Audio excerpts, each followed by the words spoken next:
আউযু বিল্লাহি মিনাশ শাইতানির রাজিম। বিসমিল্লাহির রহমানির রহিম। সূরা ফাতিহ। সূরা ফাতিহ কোরআনের একটি সূরা। তো কোরআন আল্লাহর বাণী যেহেতু, তো এখানে আল্লাহ সুবহানাহু ওয়া তাআলা কি আদেশ করছেন, কি ইরশাদ করছেন, আল্লাহ সুবহানাহু ওয়া তাআলা রাসূলুল্লাহ সাল্লাল্লাহু আলাইহি ওয়াসাল্লামের প্রতি ইরশাদ করছেন।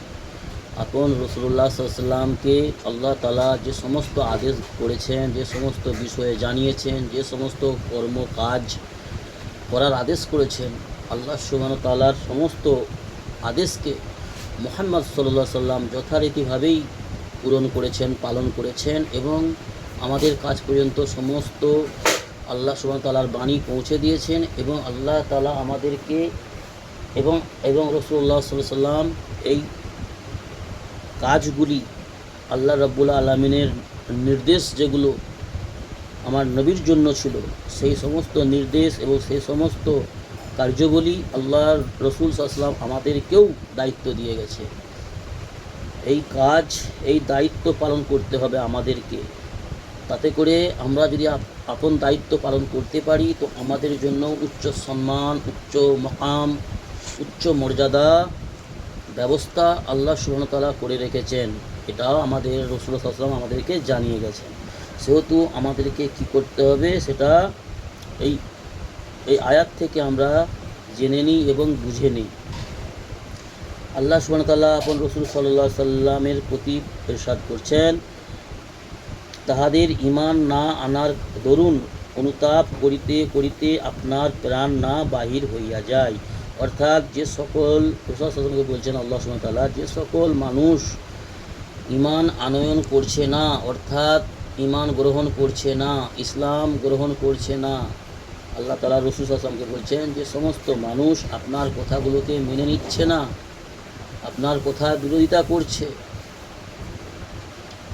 তাদের জন্য আপনি চিন্তায় করিতে করিতে, তাদের জন্য আপনি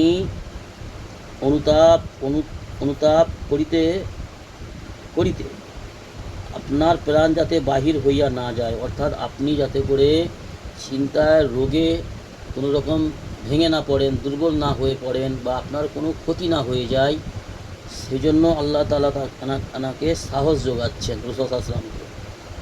আর আমাদেরকেও ঠিক তাই, আমাদের ব্যাপারেও যেহেতু এই সমস্ত কথাগুলি আমাদেরই জন্য আল্লাহ পাক নাজিল করেছেন আসমান থেকে, সেহেতু আমাদেরও একই কাজ, যেই কাজ রাসূল সাল্লাল্লাহু আলাইহি ওয়াসাল্লামকে আল্লাহ দিয়ে পাঠিয়েছিলেন, যে দায়িত্ব, সেই দায়িত্ব আল্লাহ আমাদেরকেও দিয়েছেন। কেননা আমাদের নবী আখিরি নবী, আলমী নবী, শেষ নবী, শ্রেষ্ঠ নবী। আমাদের নবীর পরে আর কোনো নবী আসবে না। আর আমরা হচ্ছে আখিরি নবীর উম্মত, অর্থাৎ কিয়ামত পর্যন্ত যে সমস্ত মানুষ আসতে থাকবে, সমস্ত মানুষের দায়িত্ব উম্মতে মুহাম্মাদিকে দিয়েছে, অর্থাৎ একে অপরের জিম্মেদার। অর্থাৎ যারা ভ্রান্তির পথে থাকবে, ভুল পথে থাকবে, যারা শয়তানের পথে চলবে, তাদেরকে হক জানিয়ে দেওয়া, তাদের কাজ পর্যন্ত ন্যায় অন্যায় এই বিষয়ে জানিয়ে দেওয়া মুমিন মুসলমানদেরকে দায়িত্ব দিয়েছে। যারা নিজেদেরকে মুমিন মুসলমান বলে দাবি করো, ঈমান আনয়ন করেছো, আল্লাহর উপর ঈমান আনয়ন করেছো এবং রাসূলুল্লাহ সাল্লাল্লাহু আলাইহি ওয়াসাল্লামকে আল্লাহর হাবিব, আখিরি নবী, ইমামুল আম্বিয়া যারা মেনেছো, তাদেরকে এই দায়িত্ব আল্লাহ দিয়েছে যে তোমরা ভোলা ভটকা যারা আল্লাহর হুকুম আহকামকে অমান্য করে চলছে, যারা আল্লাহর বিধানকে জানে না, মানে না, বুঝে না, মানতে চায় না, তাদেরকে তোমরা বুঝাতে থাকো। বাস এতটাই কাজ, তাদের কাজ পর্যন্ত হক পৌঁছাতে থাকো। যে সমস্ত আল্লাহ রাব্বুল আলামিন যে সমস্ত কাজের আদেশ করেছেন, নির্দেশ দিয়েছেন, সেই সমস্ত কাজের ব্যাপারে সেই সমস্ত কথাগুলো পৌঁছে দিন এবং যে সমস্ত কুকর্ম থেকে বাঁচার জন্য যে সমস্ত নোংরা পথ পরিত্যাগ করার আদেশ দিয়েছেন আল্লাহ, যে সমস্ত নোংরা পথ ছেড়ে দেওয়ার আল্লাহ নির্দেশ দিয়েছেন, সেই সমস্ত ব্যাপারে লোকেদেরকে অবগত করতে থাকুন। এতটাই আমাদেরকে দায়িত্ব দিয়েছে। আর তাদের জন্য হিতাকাঙ্ক্ষী হও, মায়া করো, দয়া করো এবং তাদের জন্য আল্লাহ তাআলার কাছে সাহায্য প্রার্থনা করো। তাদের জন্য আল্লাহর কাছে হেদায়েতের প্রার্থনা করো। বাকি আমাদের কাজ শেষ। হেদায়েত দেওয়ার মালিক আল্লাহ। আমাদেরকে যতটা দায়িত্ব দেওয়া হয়েছে ততটা আমাদেরকে করার আদেশ দেওয়া হয়েছে, এবং হিকমতের সঙ্গে, নম্রতার সঙ্গে, ভদ্রতার সঙ্গে, ভালো আখলাকের সঙ্গে। বাকি হেদায়েত দেওয়ার মালিক আল্লাহ। আমাদের রাসূলুল্লাহ সাল্লাল্লাহু আলাইহি ওয়াসাল্লামের জমানাতেও, রাসূলুল্লাহ সাল্লাল্লাহু আলাইহি ওয়াসাল্লামের যুগে, সেই দর, সেই সময়, সেই এলাকার মানুষ অনেকেই রাসূলুল্লাহ সাল্লাল্লাহু আলাইহি ওয়াসাল্লামের উপর ঈমান আনয়ন করেনি। আমার রাসূলুল্লাহ সাল্লাল্লাহু আলাইহি ওয়াসাল্লামের সঙ্গে দুর্ব্যবহার করেছে, হিংস্র ব্যবহার করেছে, পশুর ন্যায় ব্যবহার করেছে আমার নবীর সাথে, আল্লাহর হাবিবের সাথে। অনেকে ঈমান আনয়ন করার পরেও ঈমান থেকে সরে গেছে, ঈমান থেকে, ইসলাম থেকে বের হয়ে গেছে, বাড়িয়ে চলে গেছে। ঈমান ইসলাম ছেড়ে পুনরায় আবার কাফির হয়ে গেছে, মুশরিক হয়ে গেছে। এমনও ইতিহাস আমাদের কাছে রয়েছে। সেহেতু আজকের দিনেও ঠিক তাই, অনেকেই ইসলাম কবুল করছে, আলহামদুলিল্লাহ। আল্লাহ যাদেরকে হেদায়েত দিচ্ছে, যাদের প্রতি আল্লাহ দয়া করছেন, মায়া করছেন। আবার অনেকেই ইসলাম আনয়ন করার পরেও ইসলাম থেকে বেরিয়ে যাচ্ছে, সেটাও আমরা চোখে দেখতে পাচ্ছি আজকের দিনে। অনেকেই আবার মুসলমানের বাড়িতে জন্ম নিয়ে মুসলমানের নাম নিয়ে কুফরি করছে, শিরক করছে, ইসলামকে ছেড়ে যে ঈমান হারা হয়ে দুনিয়া থেকে বিদায় নিয়ে চলে যাচ্ছে। এমনও আমাদের চোখের সামনে আমরা এটা প্রমাণ দেখতে পাচ্ছি।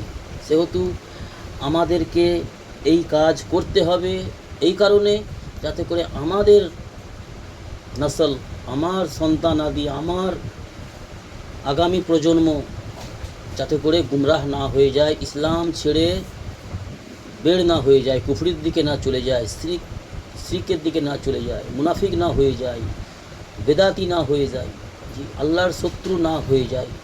এই চিন্তা চেতনা নিয়ে আমাদেরকে এই মেহনত করে চালিয়ে যেতে হবে।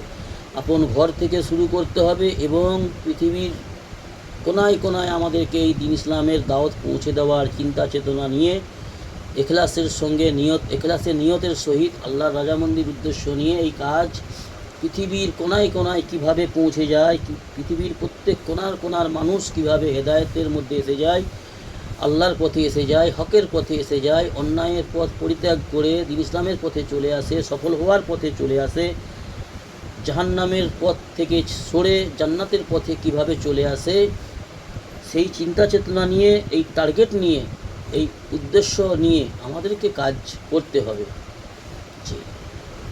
আল্লাহ দেওয়া জান, মাল, ওয়াক্ত সমস্ত কিছু আল্লাহর দেওয়া নেয়ামত আমরা উপভোগ করছি। আমার বলতে কিছু নেই, আমাদের বলতে কিচ্ছু নেই, আমি বলতে কিছুই নয়। আমরা সর্বদিক থেকেই লাচার, বেবস, দুর্বল, কমজোর, অসহায়, মহতাজ।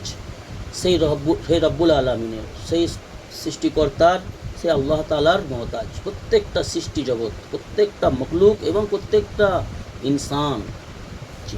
সেহেতু সেই আল্লাহর সাহায্য নিয়ে আমাদেরকে যথারীতিভাবে চলার চেষ্টা করতে হবে। হালাল পথে উপার্জন করতে হবে, ফ্যামিলি মেম্বারের জন্য, ছেলে সন্তান আদির জন্য হালালভাবে, হালাল তরিকায় উপার্জনও করতে হবে। সংসারের দায়িত্ব আল্লাহ দিয়েছে, আর বড় দায়িত্ব যেটা আল্লাহ সুবহানাহু ওয়া তাআলা দিয়েছেন আমাদেরকে, সেটা হচ্ছে আখিরাতের ফিকির করা, নিজের এবং নিজ সন্তানাদি, ফ্যামিলির, আপনজন, পাড়া প্রতিবেশী এবং বিশ্ববাসীর জন্য চিন্তা চেতনা করে দ্বীন ইসলামের পথে মানুষকে আহ্বান করতে হবে, আখিরাতের ব্যাপারে সচেতন করতে হবে। এটা আল্লাহ আমাদেরকে দায়িত্ব দিয়েছেন, আর এই দায়িত্ব আমরা যদি পালন করি তবেই আমরা খায়রা উম্মত, শ্রেষ্ঠ নবীর শ্রেষ্ঠ উম্মত প্রমাণিত হতে পারব। আল্লাহ আমাদের দ্বীন ইসলামের ব্যবস্থা বুঝদান করুন, এবং দ্বীন ইসলামের পথে মৃত্যুর আগে মৃত্যু পর্যন্ত চলার তৌফিক দান। দ্বীন ইসলামের আজমত আমাদের অন্তরে বসানোর তৌফিক দান করুন, এবং রসুলের মহব্বত এবং মুহাম্মদ সাল্লাল্লাহু আলাইহি সাল্লামের সুন্নতের আজমত, মহব্বত, গুরুত্ব আমাদের অন্তরে বসাতে হবে। আল্লাহ আমাদের তৌফিক দান করুন, খাতমা বিল খায়র করে দিন, ইমানের সহিত আল্লাহ আমাদের মৃত্যুবরণ করার তৌফিক দান করুন। আল্লাহুম্মা আমিন। সুবহানাল্লাহি ওয়া বিহামদিহি, সুবহানাল্লাহ।